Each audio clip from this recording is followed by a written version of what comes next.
Здравствуйте, уважаемые зрители подкаста «Этнохроники в потоке истории». Сегодня мы поговорим о силе искусства, о всеобъемлющей, всеобъединяющей его силе.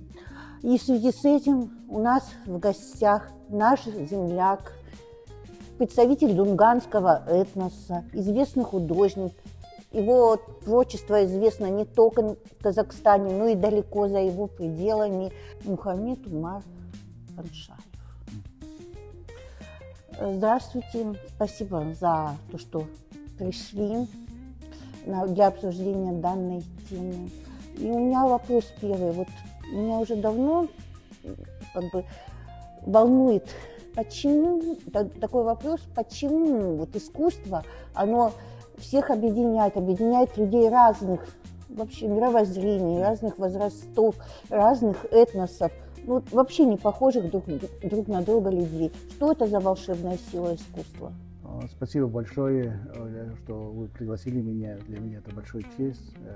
Большое спасибо. Искусство, это, как сказать, изобразительное искусство, это, конечно, не спорт. Здесь она вечная такая. Если взять в общем изобразительное искусство всего человечества, мы знаем, вот, начиная от Леонардо да Винчи, кончая вот Резонанса, передвижники наши и современные художники. Ну, в каждом работе можно увидеть свои качества, свои национальные корни, свои колориты, свои, как сказать, школа автора. Здесь можно вот это все увидеть в каждом работе. В вашем творчестве очень много работ посвящены теме Родины, именно теме родного края, людям, которые проживают в нем. И вот у меня такой вопрос. А вы помните, когда вы написали свою первую работу, именно посвященную родной земле? Да, конечно, я помню. Это сейчас благодаря своему папе. Мой папа был сельский учитель. Он долгое время работал в Астраханке. Увидел мое вот стремление к рисованию. И он меня привел в город. Тогда был Джамбул. Здесь у нас был дворец пионеров. Там был учитель, такой Горбанев Василий Антонович.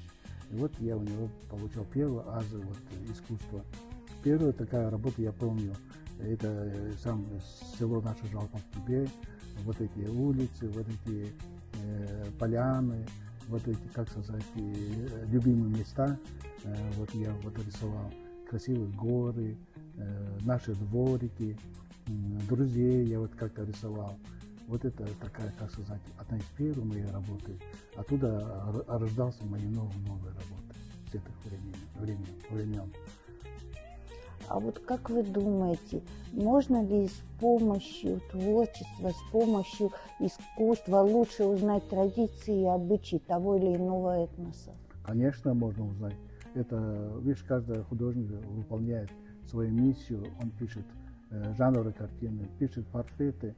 Мы можем в изображении увидеть красоту художника, что он изображает, что он выполняет.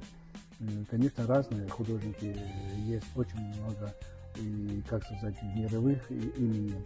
Там тоже мы можем увидеть такие работы. Вот возьмем, допустим, Рембрандт, Тициан, допустим, Веласкес. Они изображают того времени, того народности, которая там живут. И наши, допустим, современные художники, когда пишут, вот, азиатские художники, возьмите там ташкентские художники, наши азиатские, вот, уйгурские, вот такие художники, когда пишут такие национальные работы, в том числе и мои работы есть такие. Я вот написал работу по свадьбе в село Масанчи, и там видно вот это колорит, вот эти люди, которые собираются на свадьбу с детьми, с родителями, они ходит по улицам и заходит к свадьбе, где вот проводит эту свадьбу.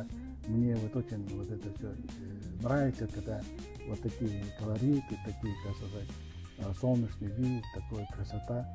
Я стараюсь вот это все в своих картинах выполнить, изобразить. Вот сейчас во время цифровых технологий очень много вот, получить представление, по крайней мере, о том или ином этносе, о той или иной местности, о людях, которые там проживают, можно с помощью интернета, можно получить также с помощью искусственного интеллекта. А вот как вы думаете, что вы в своих работах даете зрителю такого, чего не передаст ни один искусственный интеллект? Видите, там идет, в каждом художнике есть свое вот мастерство, своя школа, свои качества. Вот возьмем, допустим, реалистическая школа, допустим, импрессионистов. Мы, художники, выполняем через свое сердце, через чувства, через себя, они все выполняется. Когда видим уже готовое произведение, и художник вот показывает вот общественности своей работы, там уже видно, во-первых, качество вот этого художника, изображаемого, и можно там даже увидеть его школа, это художник, насколько художник владеет изобразительным искусством, его, как сказать, знаний в области искусства. Это очень много значит. Вот сейчас я работаю в университете имени Шавката Муртаза, преподаю вот рисунок живописи. Вот учу у своих студентов первую азы искусства. Что самое главное в основе это рисунок это основа искусства. И когда человек владеет уже грамотно уже рисованием, красками, карандашом, как он строит, как профессионально подходит, в будущем он может и пригодиться в своих творческих работах. Я так думаю. У вас сегодня речь в нашем подкасте идет о любви к родине. Вот для вас лично с чего начинается патриотизм? Ну, для меня лично это любовь. Я вот сам, как сказать, живу и родился здесь, в Жамбуле, хотя я учился в Москве долгое время. Для меня очень дорог наши краи, наши, так сказать, местности. Я вот стараюсь передать вот это свою любовь, свою вот эту местности, свою вот красоту вот наших местностей, красивые горы, красивые наши дворики, людей. Вот эту мою любовь я стараюсь показывать на других выставках. Возьмем тоже международную выставку, персональную выставку, у них много было и зарубежной выставки. Я рад, что через мою работу видят мою любовь к своей земле, к своей родине, вот Казахстан, свой маленький село Жалпак-Киле. И вот это я вижу и стараюсь вот это все искренне писать. И последнее. Что бы вы пожелали зрителям нашего подкаста, жителям города? Ну, я хочу пожелать как в первую очередь, здоровья, счастья, чтобы они верили, что, как сказать, есть у нас хорошие времена, бывает тяжело, но это все проходящее. Самое главное, я хочу пожелать всем людям здоровья, счастья и долгих лет жизни. Большое вам спасибо. Ну а вы, уважаемые жители города, уважаемые зрители нашего подкаста, мы с вами не прощаемся. Ждем вас на следующих выпусках. Будут интересные темы и люди. Так что не пропускайте нас и не забывайте комментировать и лайкать в социальных сетях. Большое всем спасибо. Коп-коп рахмет.